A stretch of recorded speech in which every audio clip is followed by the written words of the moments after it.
একবার ভাবুন তো, ইতিহাসের সর্বশ্রেষ্ঠ বাদশাহ, যিনি শুধু মানুষ নয় বরং জিন এবং পশু পাখিদেরও শাসন করতেন, হঠাৎ একদিন সকালে ঘুম থেকে উঠে দেখলেন তিনি আর বাদশাহ নন। তার রাজত্ব নেই, তার ক্ষমতা নেই, এমনকি তার নিজের চেহারাও বদলে গেছে। রাজ্যের লোকেরা তাকে চিনতে পারছে না, প্রহরীরা তাকে চোরের মতো তাড়িয়ে দিচ্ছে। কিভাবে এক রাতের মধ্যে সেই মহান বাদশাহ হযরত সুলাইমান আলাইহিস সালাম একজন সাধারণ মানুষে পরিণত হয়েছিলেন? সেই অবিশ্বাস্য ঘটনার পেছনে লুকিয়ে ছিল আল্লাহর দেয়া একটি বিশেষ আমানত এবং এক ভয়ঙ্কর শয়তানের প্রতারণার কাহিনী। আল্লাহ হযরত সুলাইমান আলাইহিস সালামকে এমন এক রাজত্ব দিয়েছিলেন যা আর কাউকেই দেওয়া হয়নি। আর এই বিশাল রাজত্ব পরিচালনার জন্য তিনি তাকে একটি বিশেষ অলৌকিক আংটি দান করেছিলেন।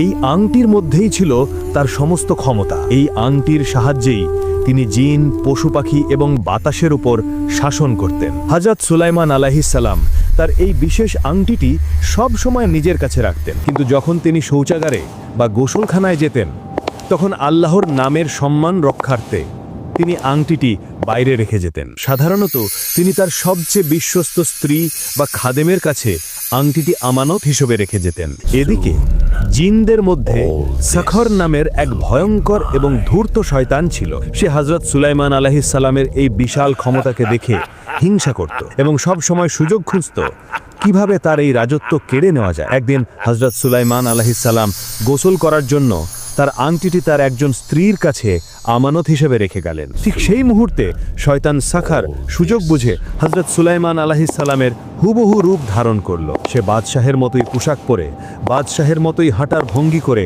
সেই স্ত্রীর কাছে গেল এবং বলল, আমার আংটিটি দাও। সেই স্ত্রী কোনো রকম সন্দেহ না করে তাকেই আসল বাদশাহ ভেবে সেই অলৌকিক আংটিটি তার হাতে তুলে দিলেন। সেই অভিশপ্ত আংটি হাতে পাওয়ার সাথে সাথেই শয়তান সাখারের ক্ষমতা বহু গুণে বেড়ে গেল। সে দ্রুত রাজদরবারে গেল এবং হযরত সুলাইমান আলাইহিস সালামের সিংহাসনে বসে পড়ল। আংটির জোরে রাজ্যের সকল মানুষ, জিন এবং পশু পাখিরা তাকেই আসল বাদশাহ বলে মেনে নিল। কিছুক্ষণ পর আসল হযরত সুলাইমান আলাইহিস সালাম যখন গোসল শেষ করে বাইরে এলেন এবং তার স্ত্রীর কাছে আংটি চাইলেন, তখন তার স্ত্রী অবাক হয়ে বললেন, আপনি তো একটু আগে এসে আংটি নিয়ে গেলেন। এই কথা শুনে হযরত সুলাইমান আলাইহিস সালামের বুঝতে আর বাকি রইল না যে এক ভয়ঙ্কর ঘটনা ঘটে গেছে। তিনি বুঝতে পারলেন এটি আল্লাহর পক্ষ থেকে তার জন্য এক কঠিন পরীক্ষা। তিনি দ্রুত রাজদরবারের দিকে ছুটে গেলেন, কিন্তু দরজার প্রহরীরা তাকে চিনতে পারল না, কারণ আল্লাহর হুকুমে তার চেহারাও বদলে গেছে। তিনি এখন আর সেই বাদশাহ নন, তিনি এখন একজন সাধারণ অপরিচিত মানুষ। তিনি চিৎকার করে বলতে লাগলেন, আমি তোমাদের বাদশাহ সুলাইমান। সিংহাসনে যে বসে আছে সে এক ভণ্ড, এক শয়তান। কিন্তু কেউই তার কথা বিশ্বাস করল না, বরং সিংহাসনে বসে থাকা নকল সুলাইমান অর্থাৎ শয়তান সাখার প্রহরীদের নির্দেশ দিল, এই পাগলটাকে এখান থেকে তাড়িয়ে নাও। প্রহরীরা তাকে মারতে মারতে অপমান করতে করতে রাজ দরবার থেকে বের করে দিল। রাজ দরবার থেকে বিতাড়িত হয়ে হযরত সুলাইমান আলাইহিস সালাম এক গভীর কষ্টের সাগরে পতিত হলেন। যে প্রজারা একটু আগেও তার এক ইশারায় জীবন দিয়ে দিতে পারত, আজ তারাই তাকে পাগল বলে উপহাস করছে, তাকে পাথর ছুঁড়ে মারছে। তিনি শহরের রাস্তায় রাস্তায় ঘুরতে লাগলেন। তিনি সবাইকে বোঝানোর চেষ্টা করতে লাগলেন, আমি তোমাদের বাদশাহ সুলাইমান, আমাকে বিশ্বাস করো, সিংহাসনে যে বসে আছে সে এক শয়তান। কিন্তু কেউই তার কথা শুনল না। তার পরনের রাজকীয় পোশাক ছিঁড়ে গিয়েছিল, চেহারায় বসে গিয়েছিল ক্লান্তির ছাপ। তাকে দেখে কেউই বিশ্বাস করতে পারছিল না যে ইনিই সেই মহান বাদশাহ। ক্ষুধার জ্বালায় তার পেট জ্বলছিল। তিনি মানুষের কাছে খাবার চাইলেন, কিন্তু সবাই তাকে তাড়িয়ে দিল। যে বাদশাহের রাজভাণ্ডারে সারা পৃথিবীর সম্পদ জমা ছিল, আজ তিনি এক টুকরো রুটির জন্য মানুষের দাঁড়ে দাঁড়ে ঘুরছেন। অন্যদিকে রাজ সিংহাসনে বসে শয়তান সাখার তার আসল রূপ দেখাতে শুরু করল। সে হযরত সুলাইমান আলাইহিস সালামের সকল আইন কানুন বদলে দিল। সে রাজ্যে জুলুম, অত্যাচার আর অবিচার কায়েম করল। সে তার শয়তানি জ্ঞান দিয়ে রাজ্যের জ্ঞানী ব্যক্তিদের সঙ্গে তর্ক করত এবং তাদের ভুল প্রমাণ করে অপমানিত করত। তার শাসনে রাজ্যে ভয়ঙ্কর বিশৃঙ্খলা এবং অশান্তি নেমে এলো।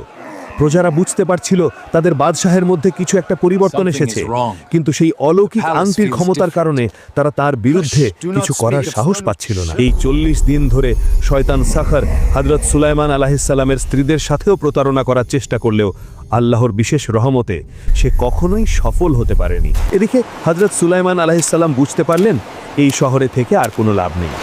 তিনি পায়ে হেঁটে শহর ছেড়ে সমুদ্রের তীরের দিকে রওনা দিলেন। কিছুদিন পর তিনি এক জেলে গ্রামে এসে পৌঁছালেন। সেখানকার জেলেরা তাকে চিনতে পারল না। তারা তাকে একজন সাধারণ অসহায় মানুষ ভেবে দয়া করল। তিনি তাদের কাছে কাজ চাইলেন। তিনি বললেন, তোমরা যদি আমাকে কিছু খাবার দাও তাহলে আমি তোমাদের জন্য কাজ করে দেব। জেলেরা তাকে তাদের সাথে কাজে নিল। তার কাজ ছিল সমুদ্র থেকে মাছ ধরে তীরে নিয়ে আসা এবং সেগুলো বাজারে পৌঁছে দেওয়া। যে মহান বাদশাহের নির্দেশে বাতাস বয়ে যেত, আজ তিনি নিজের কাঁধে করে মাছের ঝুড়ি বহন করছেন। প্রতিদিন কাজের বিনিময়ে জেলেরা তাকে 2টি করে মাছ দিত। একটি মাছ তিনি নিজে খেতেন আর অন্যটি তিনি শুকরিয়া হিসেবে সমুদ্রে ফেলে দিতেন। এভাবেই কাটতে লাগলো তার কষ্টের দিনগুলো। তিনি কখনো আল্লাহর উপর থেকে বিশ্বাস হারাননি।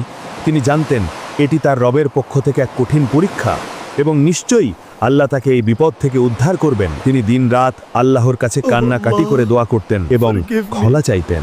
40 দিন ধরে হযরত সুলাইমান আলাইহিস সালাম সেই জেলে গ্রামে একজন সাধারণ শ্রমিক হিসাবে কাজ করে যাচ্ছিলেন। তিনি প্রতিদিন 2টি করে মাছ পেতেন। একটি দিয়ে নিজের ক্ষুধা মেটাতেন আর অন্যটি শুকরিয়া হিসাবে আবার সমুদ্রে ফেলে দিতেন। তার এই বিনয় এবং আল্লাহর প্রতি কৃতজ্ঞতা দেখে গ্রামের প্রধান জেলের মনে তার জন্য এক ধরনের মায়া জন্মালো। সেই জেলের ছিল এক অত্যন্ত পরহেজগার এবং বুদ্ধিমতী কন্যা। ছোটবেলা থেকেই মেয়েটি হযরত সুলাইমান আলাইহিস সালামের গল্প শুনে বড় হয়েছে এবং মনে মনে তাকে ভালোবাসত ও শ্রদ্ধা করত। একদিন সেই জেলে হযরত সুলাইমান আলাইহিস সালামকে, যাকে সবাই তখন একজন অসহায় কিন্তু সৎ মানুষ হিসেবেই জানত, তার বাড়িতে দাওয়াত করল। সে তার মেয়ের সাথে তার পরিচয় করিয়ে দিল। মেয়েটি প্রথম দেখাতেই তার চেহারার মধ্যে এক ধরনের রাজকীয় নূর এবং বিষণ্ণতা লক্ষ্য করল। তার মনে হতে লাগলো ইনি কোনো সাধারণ মানুষ নন। ধীরে ধীরে হযরত সুলাইমান আলাইহিস সালামের সততা, প্রজ্ঞা এবং আল্লাহর প্রতি ভালোবাসায় মুগ্ধ হয়ে সেই জেলে তার মেয়ের সাথে তার বিয়ের প্রস্তাব দিল। হযরত সুলাইমান আলাইহিস সালাম, যিনি আল্লাহর পরীক্ষার মধ্য দিয়ে যাচ্ছিলেন, তিনি এই প্রস্তাব কবুল করলেন। এভাবেই ইতিহাসের সর্বশ্রেষ্ঠ বাদশাহ এক সাধারণ জেলের জামাতা হিসেবে তার কুঁড়ে ঘরে বসবাস করতে লাগলেন।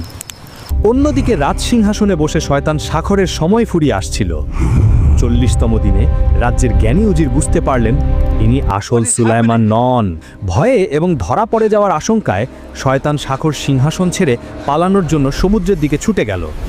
আর ঠিক সেই মুহূর্তে আল্লাহর হুকুমে সেই অলৌকিক আংটিটি তার আঙ্গুল থেকে খুলে উত্তাল সমুদ্রের পানিতে পড়ে গেল। আংটিটি হারানোর সাথে সাথেই শয়তান শাখরের সকল ক্ষমতা শেষ হয়ে গেল এবং সে সেখান থেকে পালিয়ে গেল। আর ওদিকে সমুদ্রের গভীরে আল্লাহর হুকুমে একটি বড় মাছ সেই অলৌকিক আংটিটিকে গিলে ফেলল। কয়েকদিন পর হযরত সুলাইমান আলাইহিস সালামের স্ত্রী, সেই জেলের মেয়ে, তার স্বামীর জন্য একটি বিশেষ খাবার রান্না করার চিন্তা করলেন। তিনি বাজার থেকে একটি বড় মাছ কিনে আনলেন। তিনি যখন মাছটি রান্না করার জন্য তার পেট কাটলেন, তখন এক আশ্চর্য ঘটনা ঘটল। তিনি দেখলেন মাছের পেটের ভেতর থেকে উজ্জ্বল আলো বেরিয়ে আসছে। তিনি ভালো করে তাকিয়ে দেখলেন মাছের পেটের ভেতরে রয়েছে এক অবিশ্বাস্য সুন্দর এবং রাজকীয় আংটি। তিনি বুঝতে পারছিলেন না এটি কি, কিন্তু তার মন বলছিল এই আংটিটি কোনো সাধারণ আংটি নয়। তিনি দৌড়ে তার স্বামী হযরত সুলাইমান আলাইহিস সালামের কাছে গেলেন এবং তাকে সেই আংটিটি দেখালেন। সেই আংটিটি দেখার সাথে সাথেই হযরত সুলাইমান আলাইহিস সালামের চোখ দিয়ে পানি চলে এলো। তিনি বুঝতে পারলেন তার 40 দিনের কঠিন পরীক্ষার সময় শেষ হয়েছে। তিনি তার স্ত্রীকে জড়িয়ে ধরে আল্লাহর শুকরিয়া আদায় করলেন। তিনি তার স্ত্রীকে বললেন, তুমি জানো তুমি আজ কি করেছো? তুমি শুধু একটি আংটি খুঁজে পাওনি, তুমি আমার হারানো রাজত্ব, আমার সম্মান এবং আমার পরিচয় আমাকে ফিরিয়ে দিয়েছো। এই কথা বলে তিনি সেই আংটিটি আবার তার আঙ্গুলে পরলেন। আংটি পরার সাথে সাথেই এক মুহূর্তের মধ্যে সবকিছু বদলে গেল। তার চেহারা আবার আগের মতো রাজকীয় এবং উজ্জ্বল হয়ে গেল। তার পরনের সাধারণ পোশাক সুন্দর রাজকীয় পোশাকে পরিণত হলো। সেই জেলের কুঁড়ে ঘরের সামনে আল্লাহর হুকুমে বাতাস এসে তাকে সালাম জানালো।